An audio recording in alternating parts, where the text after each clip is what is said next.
Hello, welcome back to Mining Network. I'm joined with E.B. Tucker, author of Why Gold, Why Now, and current writer of the Substack, The Tucker Letter. E.B., good to be with you. Thanks for having me. Look, why don't we start off with something a bit more fun? Obviously, your gold was Why Now, Why Gold was extremely popular around the pandemic. I remember listening to it on Audible during that time. If you were going to rewrite it today, what would you change? That's a fun question because as an author, I mean, I have millions of words in print, so I I have a philosophy. I refuse to change previous work. Um, for example, I would not get involved in talking about equity investments in the book. I mean, I did that because at the time I was quite bullish on a certain equity investment. Um, not only am I not bullish on that anymore, I think it's performed so poorly that anybody that owns it's crazy. And I think it distracted from the main point of the book. So I would not rewrite that chapter. But I refuse. People have asked me to go back and make changes. I will not do it. That book is the best gold book there's ever been, which is not me being arrogant because there's only about 4 gold books, so it's not like, a big genre, but I truly believe that if you don't know anything about gold and you want to save yourself tremendous time and money, you should read that book, and you should look at the parts where I talk about stocks as informative, not as direction, because it says in the book, I will not go back and update it, and, things did not work out the way I intended, and that's okay because life never goes as you intend, and your job, if you want to be successful, is to change your mind when the facts change. That's what you need to do. Is when you see the facts change. Like if you leave your house in a bathing suit and you see snow coming, you go back inside and you put on a parka. That's what you do. You don't say, now that I've left the house in a bathing suit, I demand that I'm going to stay in a bathing suit even if it's snowing. Change your mind when the facts change. And so now looking back at that book that you listened to, the gold stuff has worked out about as expected. Now, by the way, I just wanted to say something really quickly. I have an ounce of gold here. This is US Eagle. Quite big fan of the US Eagle. I think it's very cheap right now, by the way. The premiums on these coins are very low. And you know what the US Eagle costs? $3,000. I was shocked that you didn't ask me why I have all this cash. This 3,000 US. I can barely hold it, by the way. I can barely hold all the cash. The lady at the bank was like, "Do you have a large backpack?" And I said, "Look, if I bring a backpack in here, the security camera is going to freak out, because I'm handing you a backpack and you're going to put this much money in it. The cops are going to come. This is $3,000. I mean, this is how much it takes to buy an ounce of gold. And you know what it used to take to buy this ounce of gold? $21 pretty much, $20.67. And so I have this money here because I wanted to show my kids what their dad thinks about this gold price. And I actually I don't think the price is going to go much higher right now in the short run. Just to be clear about that. I think the price was a little bit too low. And I think the price is now in a place where this is probably about the right price for now. I mean, all the gold ever mined in history is worth $20 trillion right now. The US stock market is worth $60 trillion right now. So you see, you start doing the math on this and you're like, I'm not really sure that the gold price needs to go a lot higher. I mean, I think people don't really have gold because people are cheap. Most of the people watching this, I don't mean this in a mean way, but most of you are cheap gamblers. And what you want to do is you want a stock tip from a YouTube video so that you can change your life and make all your dreams come true. But what I'm trying to tell you is you can make all your dreams come true now. You don't need a stock tip and you don't need some secret knowledge. The problem is your own attitude. But if you read the Tucker letter at ebtucker.com, we're going to work on your attitude and you're going to be much happier if you read that. But most people won't read it because they don't have reading capacity anymore. They watch TikTok videos and then when things don't work out, they're very upset. But anyway, that's not a problem that's solvable. People got to find their way on their own. But to me, like this gold move was expected. I mean, I bought this. This is a kilo bar of gold. I bought this kilo bar when the gold price went down in November. I thought it was strange. I bought this kilo bar, and this is it's quite heavy, by the way. These things. This is a nice paperweight. You leave this on your desk, and people just look at it. Like the housekeeper just looks at it, and she's like, "What is that?" It says, "Oh, it's a paperweight." And then I say, "Don't worry, it's not real." And so nobody's going to steal that, because I don't think anybody even recognizes gold anymore. Yeah, they're much more likely to steal your iPad, than they are to steal a gold bar. Anyway, so that's kind of like what's going on at my desk right now. The thing is, everybody's always like, "What are you doing over there?" I'm just sitting around with, $3,001 bills and a kilo bar. That's what I'm doing. It's funny that you say that you think gold's the right price right now. I think most gold commentators that you talk to, they'll have theories around why the dollar is devaluing, obviously printing of money, weaponization of the dollar. There'll be other theories around interest rates that are potentially going to be changing over the next few years. Obviously, we've had a lot of hot wars and still some cold wars really going on in terms of economic war. A lot of the environment that most people I talk to really say that the world's so uncertain at the moment, gold can't do anything other than go back up or carry on going up. Well, why is your view different? Why is it priced in? All right. So a lot of times these things are dialectic. I mean, there's not, it's not like I'm coming to you from the future and I'm here to tell you, but you start doing this math and you're like, okay, well, what's going to happen that's going to send gold? Like, let's say it's going to go to 4,000, that's like a 35% increase. That means that you'd have $27 trillion of the gold. So what's the stock market going to be worth? If the stock market's worth, 60 trillion, then that means that all the gold is worth like half the US stock market. I mean, stocks are a very United States thing, right? I mean, that's why like the London Stock Exchange is pretty pitiful, right? I mean, Glencore is talking about leaving the London Stock. What are you guys going to do if Glencore leaves? I mean, like the listing fees that they pay, right? I mean, it's like, imagine nobody's listed there, okay?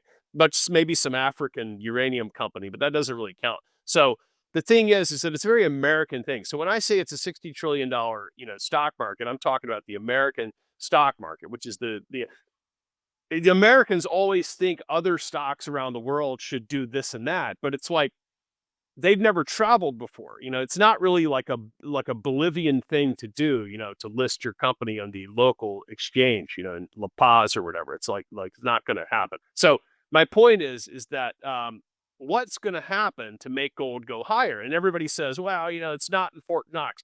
Okay, well, look, I've been around this for a long time. I'm one of the only people, I bet you I'm one of the only people on this show that's actually been to the New York Fed Gold Vault. I went there in finance school in 2001, in May of 2001.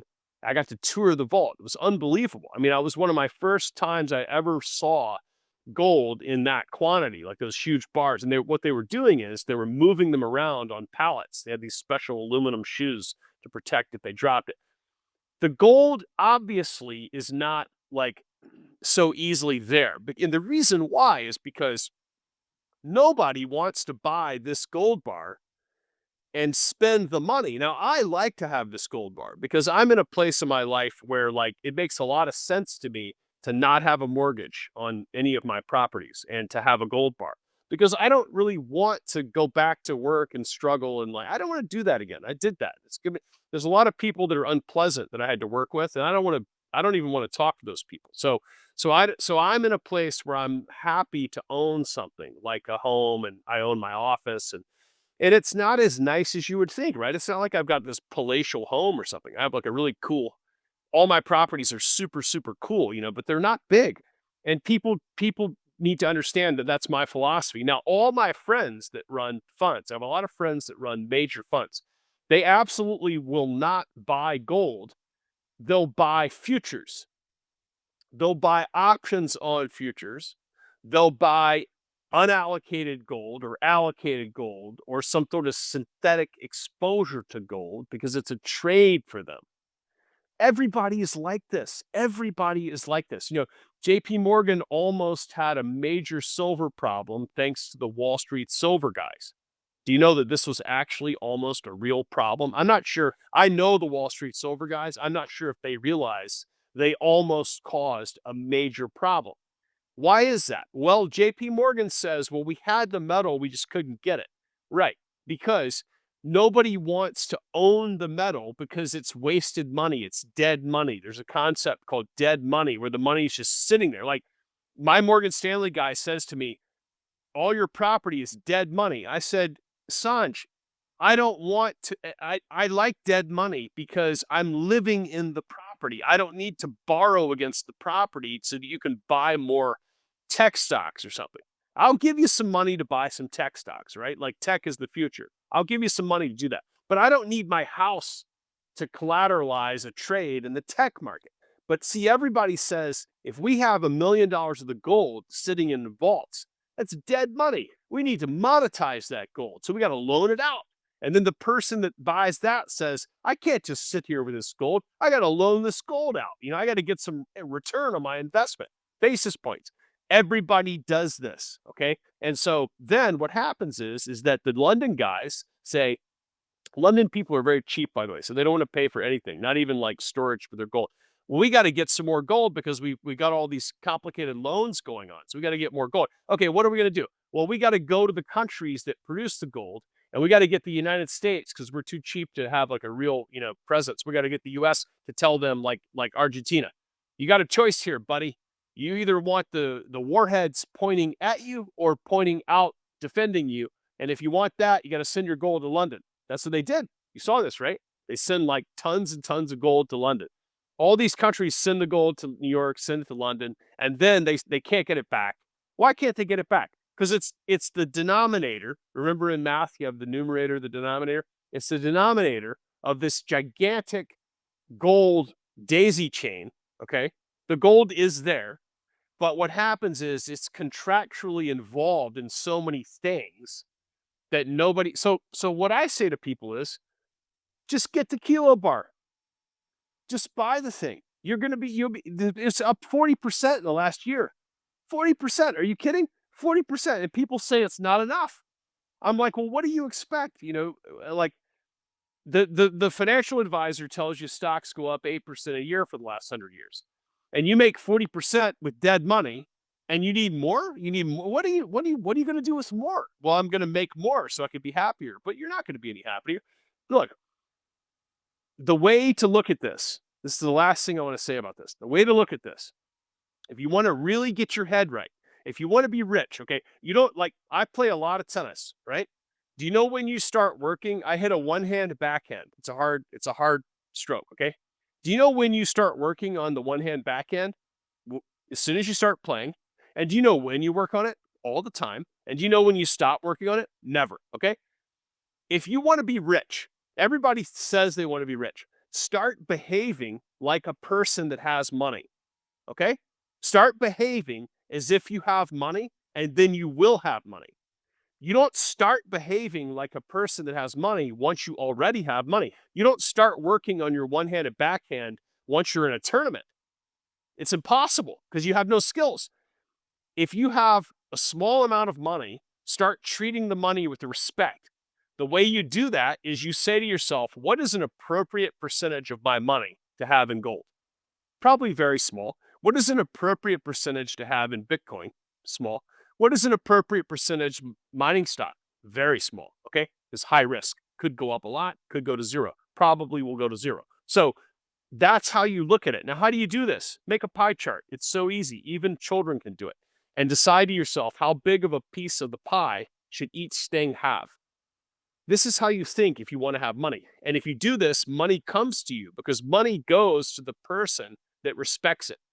The person that says, oh, it's just play money. I'm just going to buy some meme coins and hope my life changes. That person never makes any money, ever. Believe me. And you know what they do? They blame people. They say, oh, that person on YouTube told me to do something and I did it and it didn't work out. And so I hate that person. And they caused all this misery for me. And now I have to work 3 jobs to try to make the money back that I lost. And it's like, you know what's going to happen? You're going to lose it again because you don't get it. Start thinking like somebody with money. And I think when you do that, you're going to say to yourself, guess what makes a lot of sense to me? A couple of these, And people say, well, I only have a small amount of money. You can buy fractional ETF now. You know that, right? You can buy fractional ETF. You can buy like 1/10 of a share of Bitcoin exposure. And then you have Bitcoin exposure. Make a pie chart. It's easy. I mean, with $100, theoretically, You can have a diversified portfolio.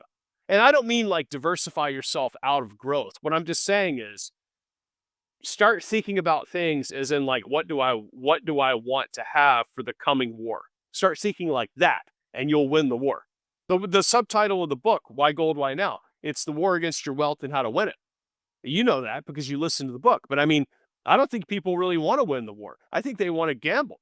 That's what they want to do is they want to like have some like Powerball ticket or something. Nobody wins the Powerball. And the people that do, they end up losing all the money. Do you ever see those shows about the lottery people?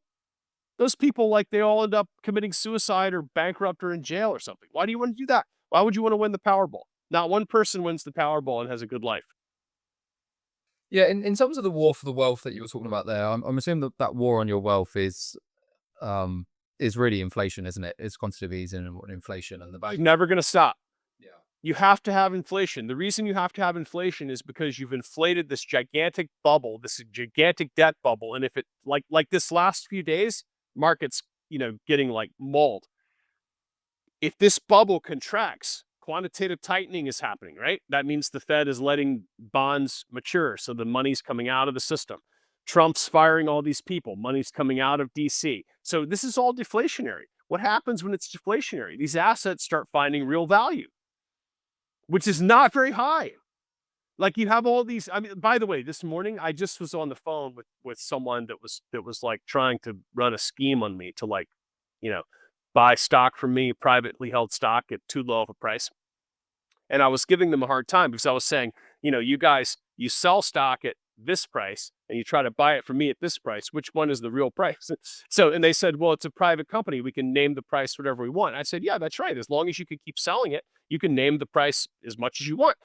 Good luck to you. I wish you the best of luck selling it higher and higher because I have stock and, I hope you can sell it for like a gazillion dollars. But I don't think you can because I think philosophically you have a lot of problems, but that's for you to figure out. So my point is that like if you pull money out of the debt system, it's worth a lot less. For example, if mortgages were 20% interest, your house is worth a lot less. Okay? If mortgages are 1% interest, your house is worth a lot more. So once you understand that, you realize that like you're going to always have this inflation because if you don't, everything is going to radically shrink, which means the tax base is going to radically shrink. And people say, good, that's what should happen. Okay, is that really what you want? Because your mood improves, your neighbor's mood improves when their house goes up in value. Send it down 80% and they're going to be at your house trying to kill you. So I mean, like you're always going to have this erosion. It's always going to be there. And so the game is to outrun the erosion. That's the game. Now, right now, it's going backwards. And so your game is to be out of that. So, people that read the Tucker letter realize that like we still own stocks, but we have a lot of cash and we have T-bills that pay like 4.3%. And everybody gives me a hard time about that. I'm like, guess what? Like that's your money. Take advantage of opportunity. Well, people are like, where's the opportunity? It's coming.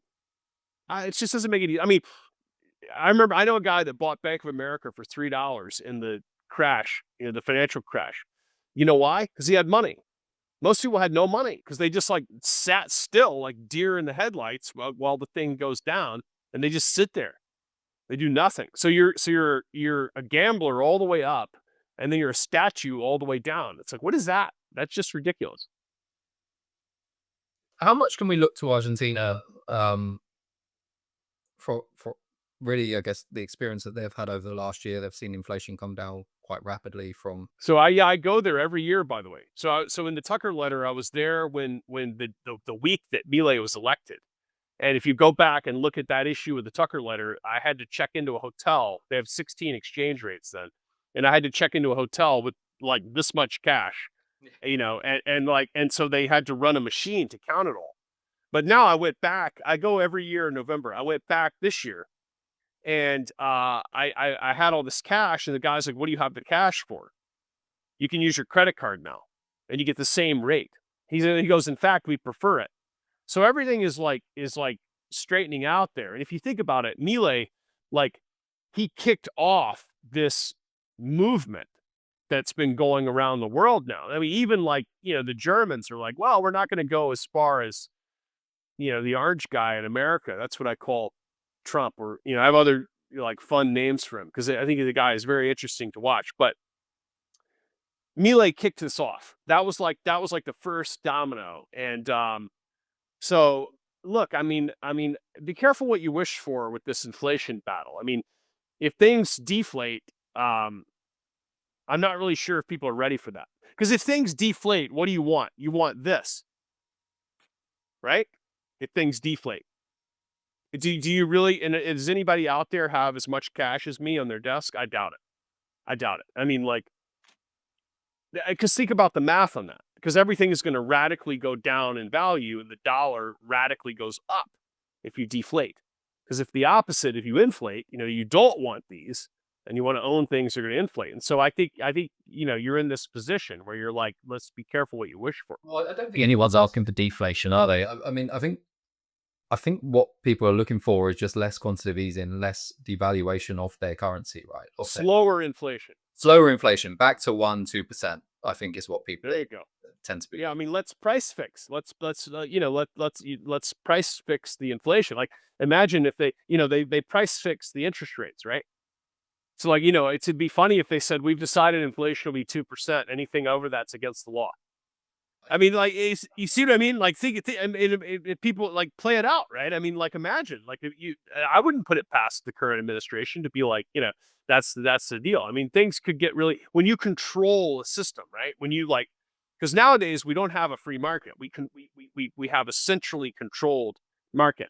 It's really hard. Like, I mean, it's hard to keep all those parts from acting crazy, right? If you think about it, like, it's the free market, the buyers and sellers set the price. But in the centrally controlled market, like, the central committee sets the price. And then you have all these people that are affected by that. And so they're like periodically becoming very upset. That's really what like caused the regime change in Argentina. And that's what caused it in the US too. People were like, they're not happy. They're upset about these things. And so how's that going to play out? I mean, that's the deal. That's what's going on right now. Aside from the tariffs that we saw recently, where it had a bit of a knock-on effects with people moving gold from London and onto the COMEX. I actually don't believe that. Just so you know, I'm writing about that No, I don't. I'm writing about that this week because that's a headline, but I actually don't think that's true. I think probably what happened is the reason why gold was behaving the way it was the last few years is because of an extremely well-managed financialized market. What that means is that if you were to watch when the gold price got hit every now and then, you would have like half a year of mine supply traded in the futures market in one session. But that's gone down. So if you notice, like, what's been happening recently is on a down day, the volume on the futures is lower. It's a lot lower. And what that means is that the trade is not as liquid. And I think what happened was that, because see, if you want me to fix the price for you of, say, cotton, I can fix the price of cotton for you. And the way I would do it is I would manage that price using futures. Because if you gave me like several $1 billion of futures credit with an exchange, right? Like, say I'm on RJ O'Brien's platform and I'm like, I'm going to control the price of cotton. It's pretty easy. If it gets too high, I sell into the market. And then it goes back down, I buy that back. It's very easy to do. And I'm not really necessarily doing it for some nefarious reason, because the gold price is up like almost 1,000% since the year 2000. But the problem is we don't want it to go up too much too soon. Okay, we want it to like slowly go up. And so we're going to manage it. We're going to put a collar on it. And so I think the reason why you saw this gold shifting is because there's actually not that much gold underlying the amount of gold being traded. And the reason is because what I told you earlier, it's like the guys that I'm friends with socially, they absolutely will not buy any gold bars because they don't want to tie the money up, because they get paid on performance. And if they just leave the gold sitting there and it only goes up 40% in the last year, it's not enough performance for them. They need more. So they need multiple Ferraris. So the thing is that I think what happened is nothing to do with tariffs, because the tariffs actually there actually have not really been that many tariffs. No, It's just been like the threat of tariffs, right? And so you're like, okay, what is the threat of the tariff going to do to the gold bar? Because it's not even the gold bar. Like, whose gold bar is it? Okay, like there's not going to be, if there's a tariff put on Mexico for the price of car bumpers, it's nothing to do with gold bars. Like, somebody's gold bar is in London and it's multi-collateralized in a big trade. And it's like, that's the problem. The problem is not, import tariffs. You're not going to import tariff gold, because whose gold is it? Like, I've been to Argor, Heraeus, and all these refiners in Switzerland. There's always like gold being melted and changed to like different fineness levels to evade tariffs. Like, I've seen this happen in person, in real life. Like, it's being changed from 3 nines to 4 nines because there's always these like loopholes. This has nothing to do with tariffs. This is a headline. So people, but even my friends in the business, they're like, yes, the tariffs are doing it. I'm like, it's not the tariffs. It's not the tariffs. Is the problem is that the gold is multi-collateralized. And there's a shift going on. There's a change going on. Like, if you ask for your gold bar, it takes like 3 months to get it. That's a problem. That's a problem. That's nothing to do with tariffs. It's a problem. It's like, you don't have the gold. But you can have the gold, but it's like, oh yeah, but you don't want to spend the money. You see what I mean? It's like this on a high level, bud. Does that make sense? Yeah, no, to an extent, Yeah. but obviously the tariffs coming in, I think, then had that delay impact in London where you were waiting 6 weeks for gold to be coming out. Like you said, you got this But huge. it's not because of a tariff. There's no tariff that's like, okay, you're going to have to pay something for gold. Like, it's not happening. So the thing is that the problem is that nobody's asked for the gold for 30 years. That's the problem. Nobody's asked for it. Nobody wants it, right? So now people ask for it. They're like, I think we actually want that gold back, by the way. But surely the fear of a tariff is really what triggered the most recent bull run above the. I'm telling you that you can call it whatever you want, but you can go back. Okay, you go back and you're gonna check this out in like a year, and you're gonna find that the tariffs had nothing to do with it. Okay, I'm just saying to you that, like, the problem with headlines is that I read all those stories about the Bank of England. They had this like dramatic story about how the trucks couldn't fast enough get in there, because they had like the Sally dock that they used, or they had this ridiculous story about this stuff. And then the next day it's like rate fears calls it. It's ridiculous. Like, I know these journalists; they're not that bright. Okay, they don't get paid much either. And the thing is that, like, if you read headlines, you're in trouble, because like you got to read the headlines like an industrialist. Okay, like, it's not the actual story. It's like you're watching the narrative unfold. Remember during COVID, it was like they were talking about how they just couldn't get the bars to the Comex in time. That was the whole problem, was they had to melt them down to 100. They just had this problem with just getting them there. It wasn't that they didn't have it. See how it goes? It doesn't matter. What you got to do is you got to be like, look, the fact of the matter is that gold is going to slowly go up over time, and they're going to have to keep the price under control. Their price is not going to go to $10,000 next week. It's not going to happen, okay? It's going to go up, because if it starts to go up too much, they're going to smack that thing. Because if it starts to go up too much, you're going to freak out. That's what's going to happen. Everybody's going to freak out if they see that. And so don't be fooled by these headlines. The price is going up because the money supply is going up. The asset prices are going up. And people are having a shift in narrative right now. And they said, give me a few of those gold bars. Well, we have them. It's just going to take us a few months to get them. But if it's going to take you a few months, it's like the company that tried to swindle me out of my stock this morning. Oh yeah, they're like, definitely it's worth, this price, but we're only going to pay you 90% less. It's like, okay, that's the price then, right? You see how it goes? Like, yeah, we have your gold, but it's going to take a few months to get it. Don't be fooled by that. The guy on screen, that's me, Ken Conkin. I'm the president and CEO of Tudor Gold Corp. I co-discovered the Brucejack mine in Canada's Golden Triangle with my colleagues Joe Ofsnick and Ken McNaughton. And in 2021, Brucejack was purchased by Newcrest for $2.8 billion. We have reassembled the team, and we have made another significant discovery just 15 kilometers north of the Brucejack mine. The Goldstorm deposit today hosts approximately 28 million gold equivalent ounces, including close to 3 billion pounds of copper, making it one of the largest copper gold discoveries in the past 30 years. Initially, Goldstorm appeared to be a large-scale bulk tonnage target. However, recently we had a major breakthrough when we discovered a new complex carrying high-grade gold, hitting in excess of 20 grams per ton gold with intercepts of over 25 meters. Visible gold observed throughout the core suggests the possibility for excellent gold recoveries. Our next steps, it's all about high grade, and more high grade. We plan to expand and explore the potential of this new spectacular high-grade gold system, which initially was one structure and is now four. The history of the Brucejack story seems to be repeating itself. We believe we are on the pathway to demonstrating another multi-billion-dollar project in the Triangle. We would be honored to have you follow the journey as we intensify our exploration efforts in 2025.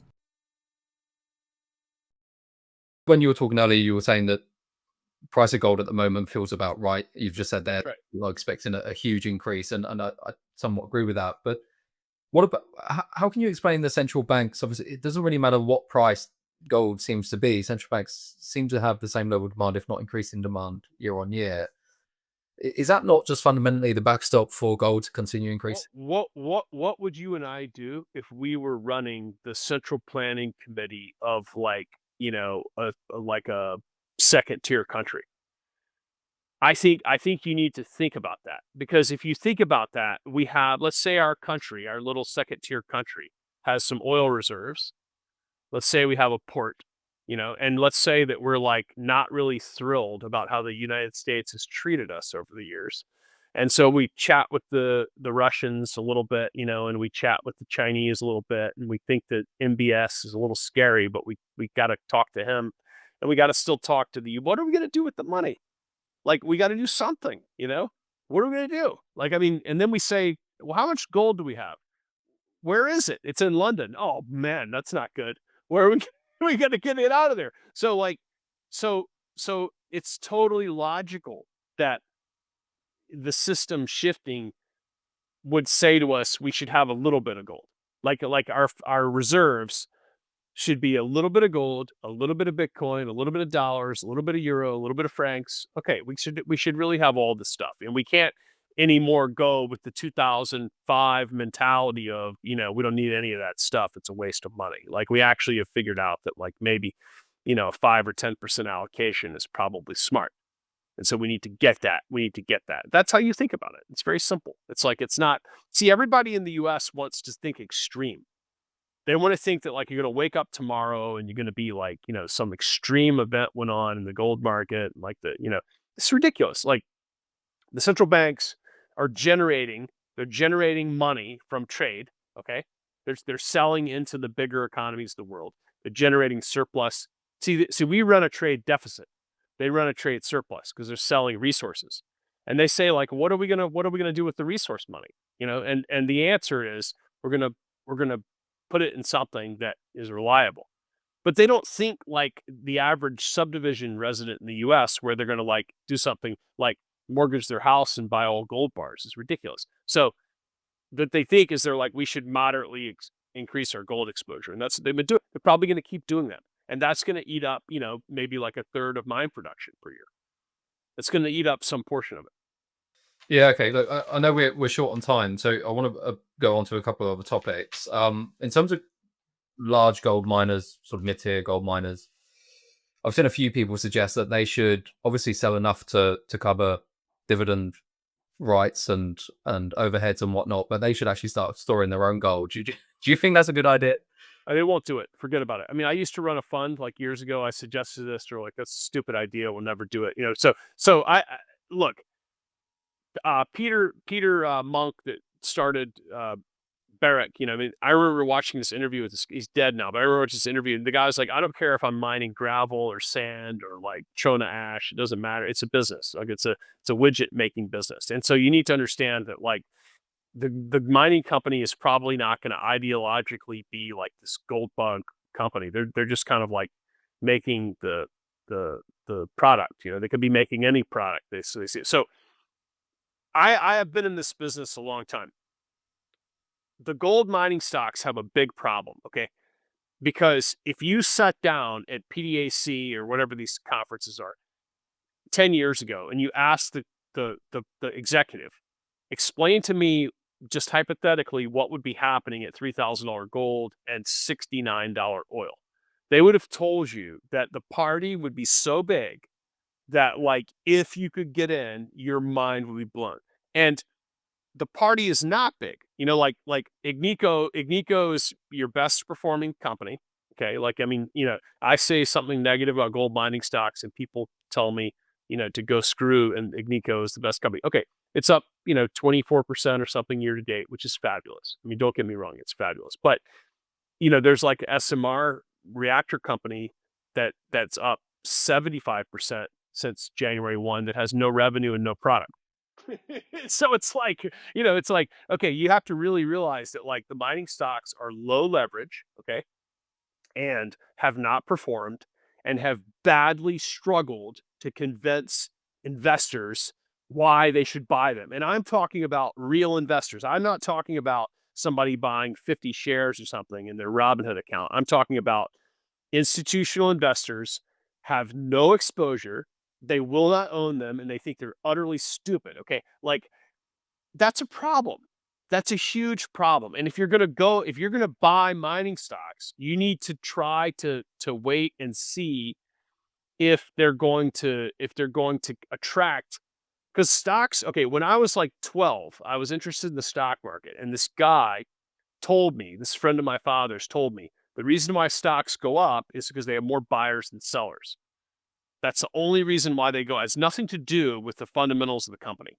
If you're going to look at the fundamentals of the company, then you need to ask yourself, is that going to generate more buyers? Okay. If it is, then the stock is going to go up. But the mining stocks, the executives give themselves lavish options and restricted stock, and they take very good care of themselves. I know, because I've been on the boards before. I'm not anymore, because the boards didn't care for me very much, because I bought a lot of stock and I said, you guys, I don't like what you're doing with the company. And they said, go screw. So the thing is that these guys take good care of themselves. The deals, you saw this like Equinox deal that went off the other day. The deals are no premium deals. Like, they get huge change of control payments to themselves. Okay. So like they get, you know, they take good care of themselves and nothing happens for the investor. So what's the point? 40% last year in bullion. If you go back to February 25th, 2024, I looked it up this morning, 40%. Why would you want to own a mining company that goes up like 30% in the best year ever, when you can just own gold, it goes up 40%? It's crazy. So my point is that that's how investors should look at this. That's how they should look at this. Like, and what do you want to look for? Well, you want to watch and you want to see when outside money starts coming in. Like, I'm close to a lot of Silicon Valley people. You get an idea, you pitch an idea, boom, people write checks. That's what you want to see as far as a business goes, because that's going to raise the value of the equity. But the gold business, they say, yeah, we had a great quarter, eh? You know, we like lost less money than we thought. Nobody cares. Like, and as a stock buyer, like, why are you going to buy equity when the only other people that are going to buy equity are like the other people watching the video after you? That's a problem. So I think you need to be skeptical. Like, mining company executives should be asked publicly, why is it that $3,000 gold and $69 oil is not a bonanza for you?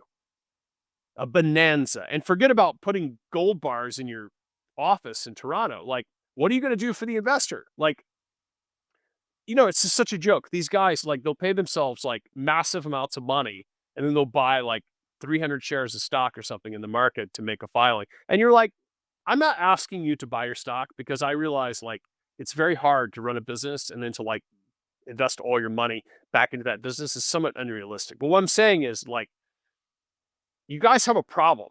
Like, you're not able to convince people that manage money to buy your stock. That's your problem.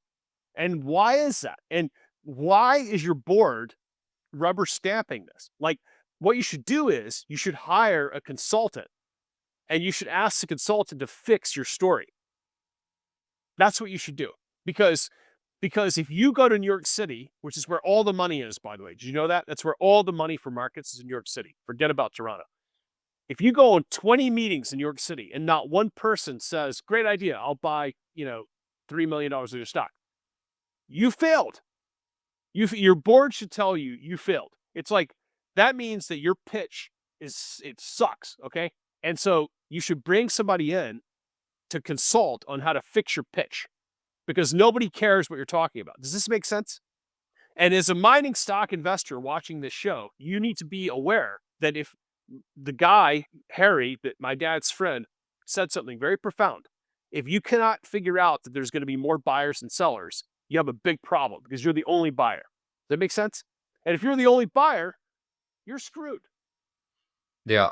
No, look, I think there does need to be a bit more accountability for mining companies. And I think a lot of this 3,000, I remember when gold hit 1,600 before the pandemic, and people were starting to have a little bit of a party even at those levels, And you think if we went back down there to those levels now, I think most gold companies would be out of business. That's how different things have changed now. Surely a lot of this as well doesn't help that margins have just tightened massively, especially in the Western world, right? I mean, you're looking at all-in sustaining costs now really ramping up above 1,600 in a lot of these major companies. Yeah, I mean, they've got board committees to build schools in central Brazil and all this stuff or whatever. That, I mean, it's like, does anybody care about that? Who cares about that? And I'm not trying to be insensitive. What I'm trying to say is, you guys have a problem. I mean, if you pitch a quantum computing idea, you have $50 million worth of investment commitments in a weekend. If you pitch that you had a nice quarter in Zambia mining gold or something like that, not one person even cares. Like, some RBC analyst is the only person asking questions, and nobody reads that person's stuff because that person should have gone into the tech business. It's a problem.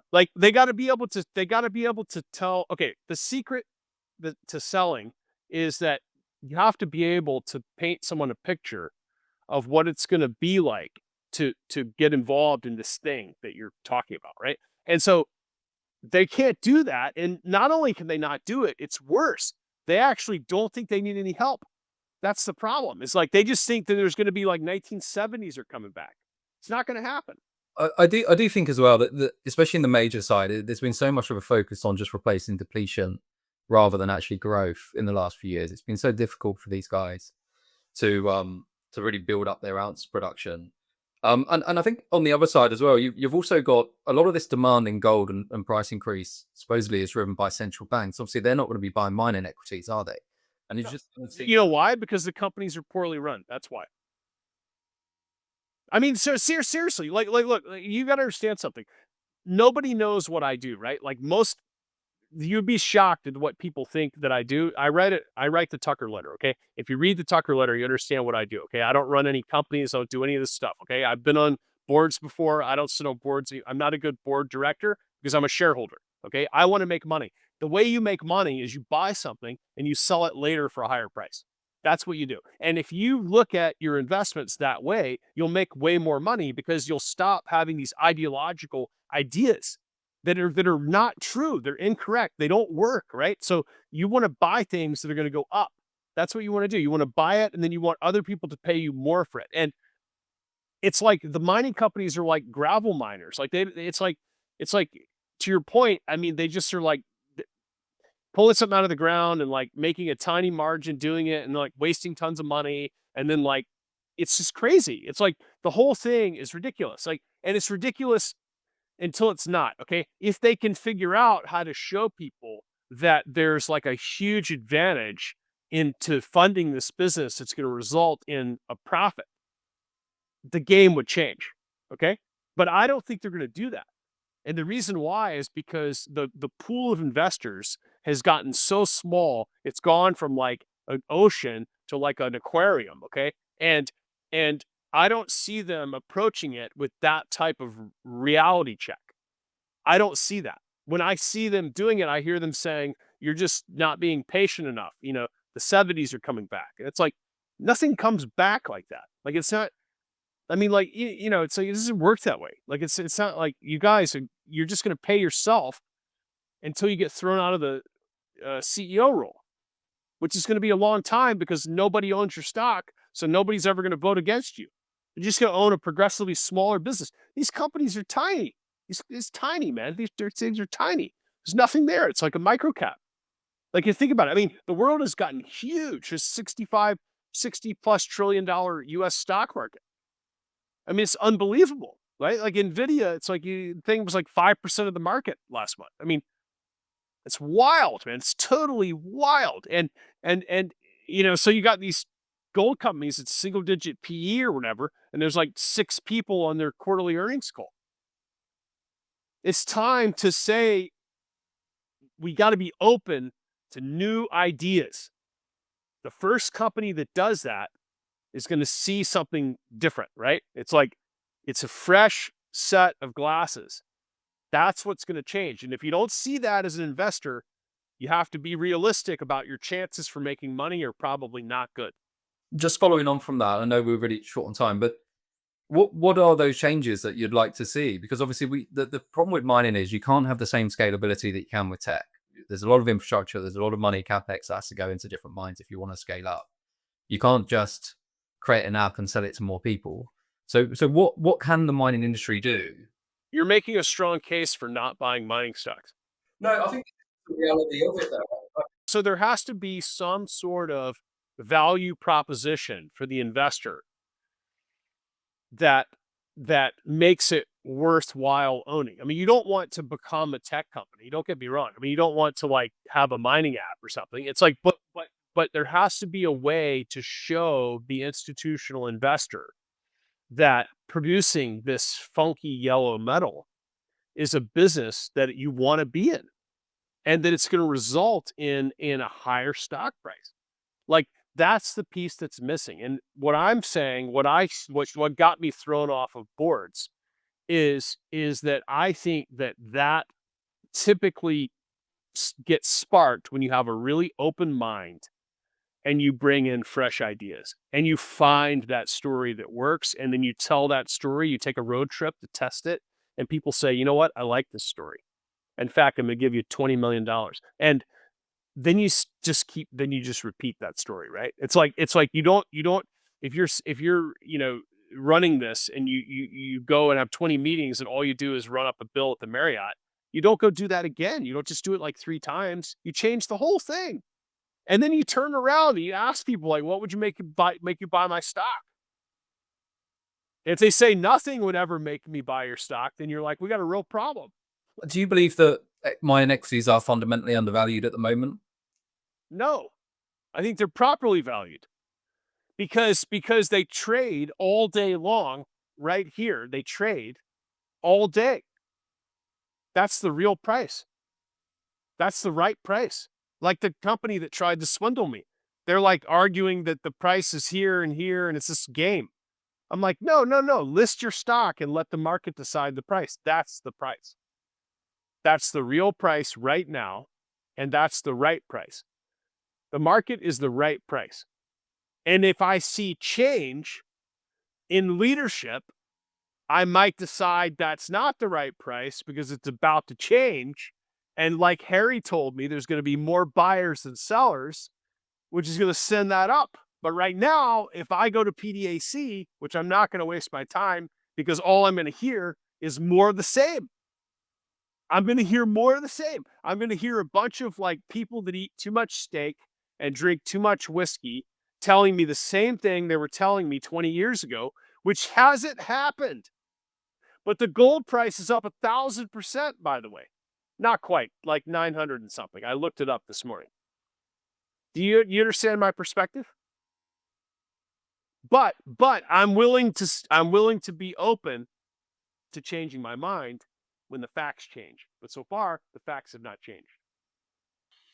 Yeah, look, I think it depends what part of mine industry you're looking into. Obviously, the exploration development game is very different to looking at the producers, right?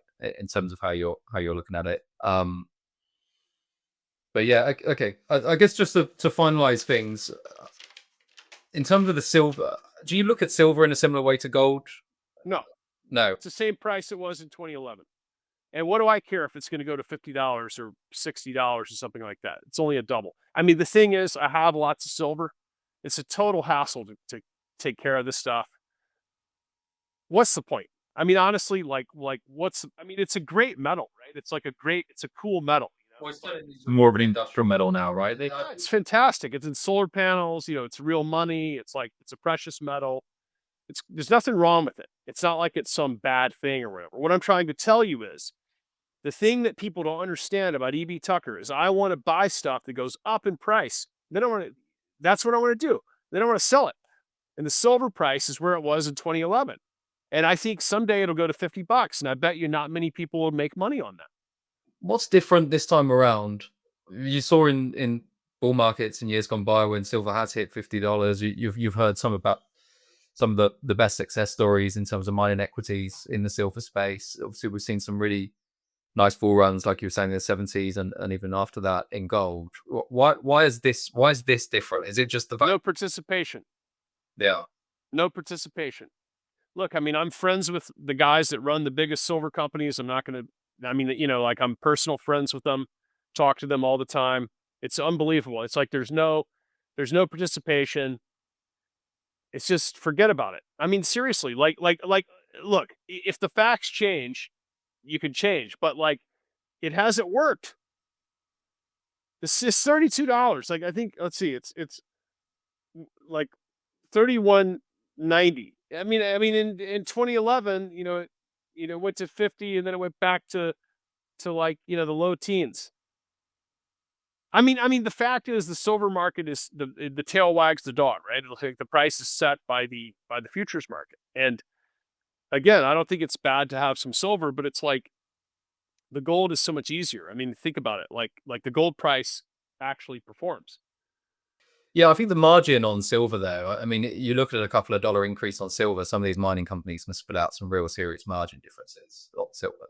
Are they able to tell that story? I doubt it. I mean, what I'm saying is that, look, what I'm trying to explain to you is I'm not disagreeing with you. What I'm trying to say to you is it depends on what your game plan is. If your game plan is to be ideological and to just beat the trade to death, okay, then you should stick with it. But if your game plan is to buy things and sell them for higher price, you have to really ask these companies a lot of questions. Why has that not translated into a higher stock price? And then why do you want to own stock prices that go down for 20 years? Well, I don't understand. It's like these people buy these things and they don't go anywhere for 20 years. And but what are you doing? Like, you have a little run for 6 months, you don't sell it, you buy more of it. And then the company executives work an entire career and retire and stuff. And it's like, what is going on here? I mean, who wants to own that? Doesn't make any sense. No, I agree. I think the one thing that does still get rewarded is discovery. So I think that is the one thing that you can say more often than not. If there is a discovery, if you pick the right one, yeah, then absolutely there are stocks that discover something that go up. And then what I'm going to say to people is that probably you're not going to pick the right one. No, well that's the problem with the with the exploration side. One last final thought from me. It just feels like we're in a bit of a world where everything is upside down. No one is certain on anything.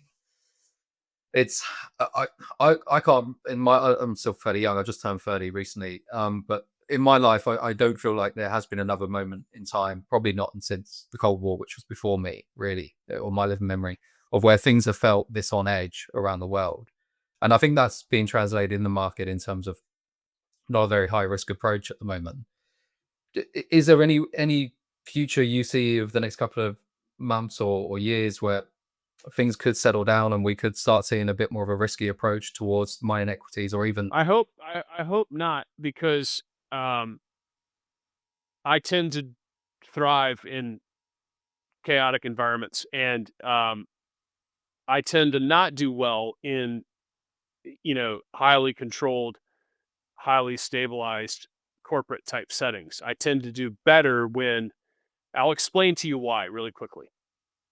The reason why is because what most people do is they ramp up their risk at exactly the wrong time. And they then, when things begin to shift, they freeze in place like a statue. And they just tend to get completely knocked into 1,000 pieces. And then they blame people and they do all this different, you can read psychological books about this and it's very interesting to study. I tend to be very bored when things are ultra stable. And then when things are moving around a lot, I tend to actually really enjoy it. And so what I spent the last few months doing was asking myself, what do I want to own in a rapidly changing environment?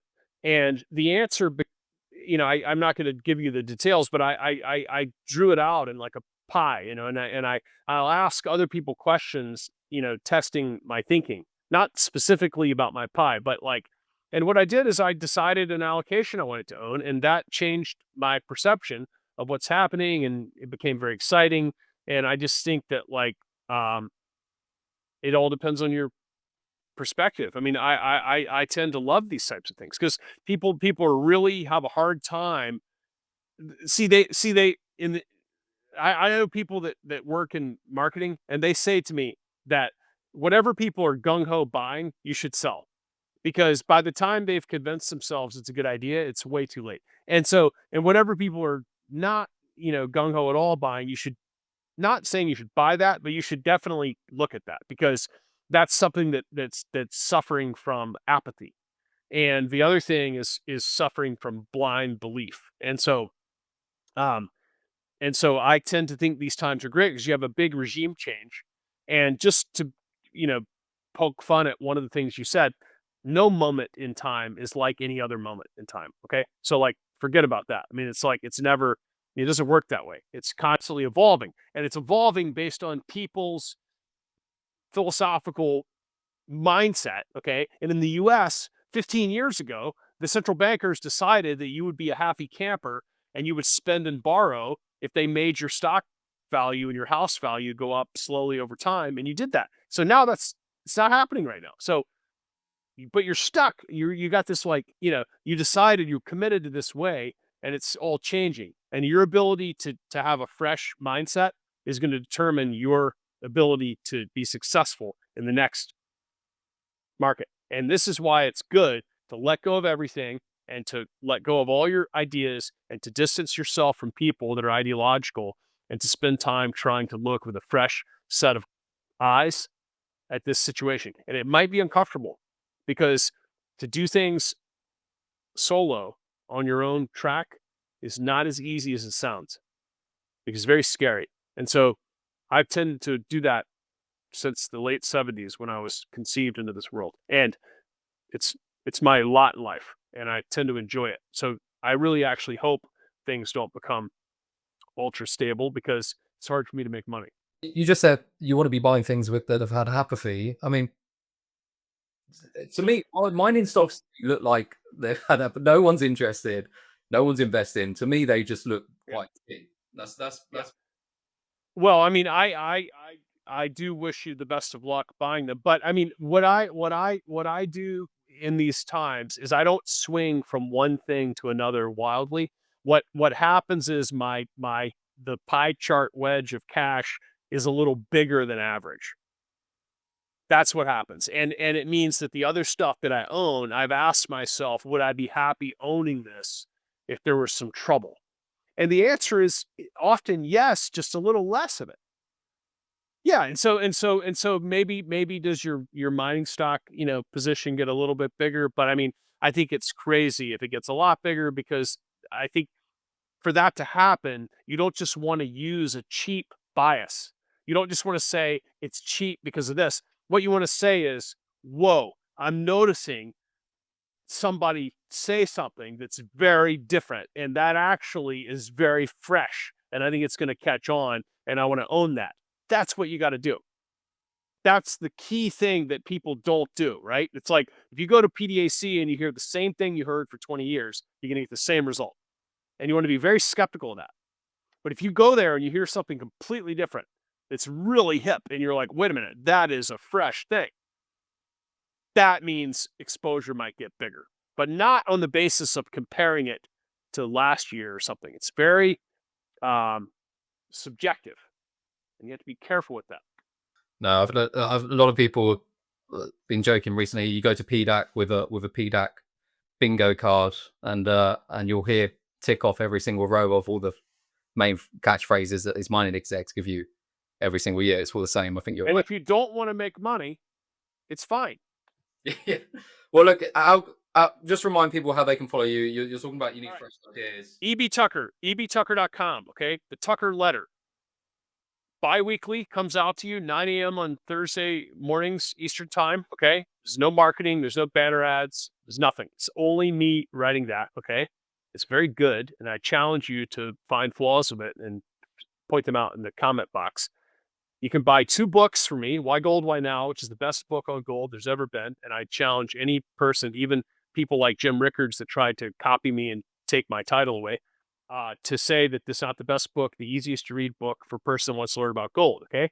And then Not for Sale is if you want to learn about how I ended up here in life. Not for Sale is my newest book, which is a bunch of very sensitive life stories. In fact, I probably should not have written that book because I'm telling about a lot of things that were very hard. And I don't mean like I was born poor or something. I just mean like things don't work out sometimes the way you thought. Things hurt that happen to you. And what do you do with these things? These are your life experience. And so I talked about them, hoping that people would enjoy that more than just some get rich quick talk. So that's how you follow me. And if you like, later in the year, we can come back on the show. And if gold did go to 4,000, then you can rub it in and give me a hard time. Well, look, short of Fort Knox being absolutely empty, which I doubt it is, I'm sure it won't go to 4,000. Yeah, I mean, we should rent Fort Knox, and have a rave there or something, right? I mean, it's like, it's an empty room underground, then maybe we should be able to like use it as citizens. I don't see why not. I mean, it's taxpayers' money. Yeah, Sure. Use of it. Look, EB, I really appreciate it. I'd love to have you back on the program and see where we are in a few months' time or 6 months' time. Cool. Thanks.